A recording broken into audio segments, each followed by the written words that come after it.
So this is Manda Hall, and she has her own ministry for women, but now she's in school, and she is going to become an associate pastor. Yes. At a church in Oklahoma. Yep. Yes. So that's where we're at. So Manda, share. Hi.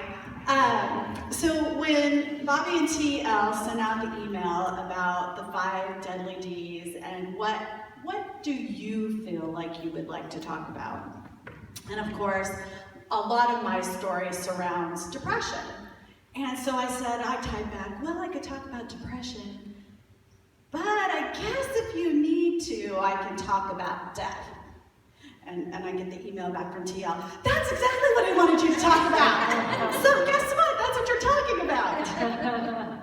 So I want to share with you, as a 17-year-old girl, I had already been to 15 funerals.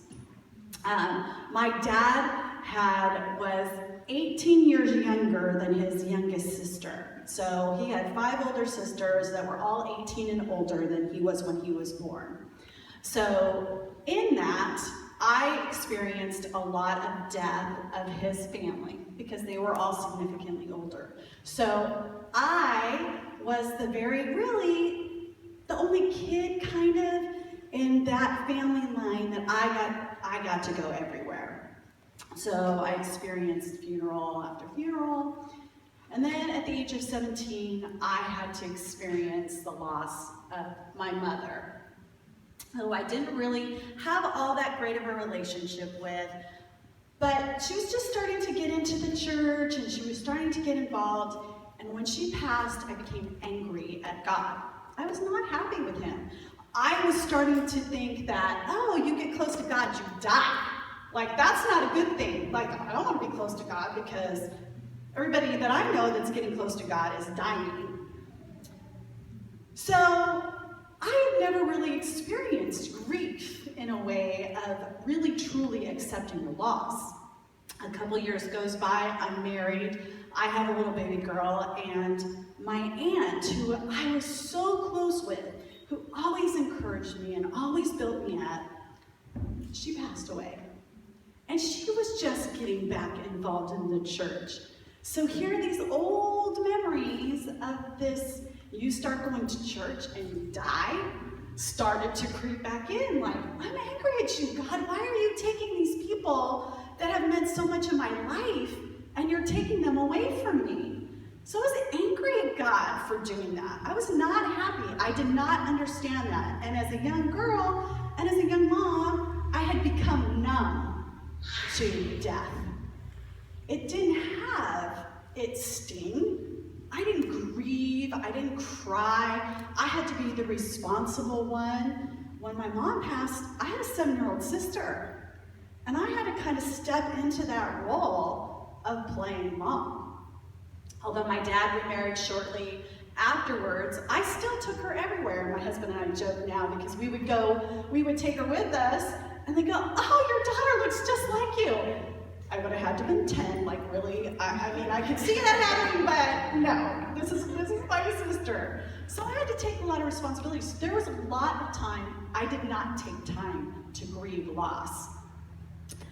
So as a 44-year-old woman, when the depression crashed in on me, I was forced to grieve.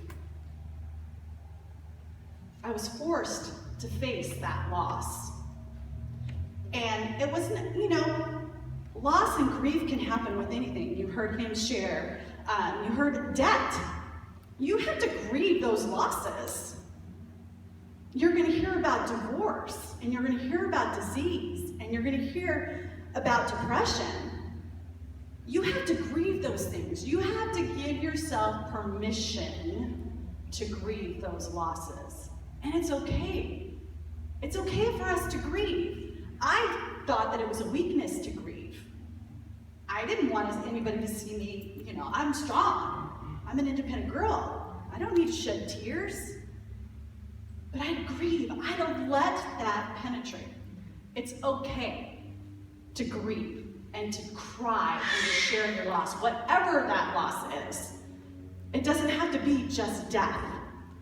We feel the death of a person, we feel the death of a marriage, we feel the death of losing our house. It's all loss. And so, in that experience of having to grieve, I learned that I didn't always have to be so tough. And I could cry and I could let go. And it's so, as you shared, and as Tia warned me, as you come into these types of talks, you're going to come under attack. And I didn't think it was going to be attack. I've been there, done that. I wasn't expecting to have experienced that. Well, my father experienced 2 crucial losses to him in the last couple of weeks. His best friend of 40 plus years and his last living sister. And so I had to go and experience that with him. And it was hard. It was hard for me. These are people that I've known my entire life almost. My aunt for sure, my dad's best friend. And I had to allow myself to be sad. It was okay to be sad. It was okay to cry. It was okay to grieve the loss of that person. And I got to grieve alongside my dad. But the one thing that I've also learned is that we have to be careful that those souls are going to the right place. My dad, I don't know if my dad is saved. And now that I have been touched by God and I have been transformed and I've been able to deal with loss and grief in a way that He's come alongside me, I feel a peace where I used to feel an anger. But we also have to realize that if those people that we love or people that we know, they die, it's sad to think that you might not see them in heaven. So it's important to reach out to them and let them know. He died on that cross to save them, as much as they died on that cross to save me. And I would hate the fact if I did not say something to my dad, knowing I could do all that I could, and I lost him, and never have the opportunity to see him in heaven. So I encourage you, if you don't know whether your friend or family member has experienced the saving grace of God, that you share it with them, because that's a loss for eternity. So important. And to really, really reach out to them. And it's really, really great to give yourself permission to grieve loss. A lot of time as women, we have to keep it tough, keep it together for everyone else, but we don't allow ourselves to accept the grief and the loss that comes with death, whatever that death looks like. And of course, like you shared, for me, Psalm 23:5 is what I had to lean on. When I felt that depression, I had to get fully surrendered, man. I was flat on my face. God, you have to save me now. I had lost my will and my desire to live. I was done. God, you have to come, save me. Save me. I grieved the loss of that life that I had, and now in full surrender, I get to celebrate. Psalm 23:5 in the Amplified Version says, "Even though I walk through the sunless valley of the shadow of death, I fear no evil. You are with me. Your rod to protect and your staff to guide, they comfort and console me."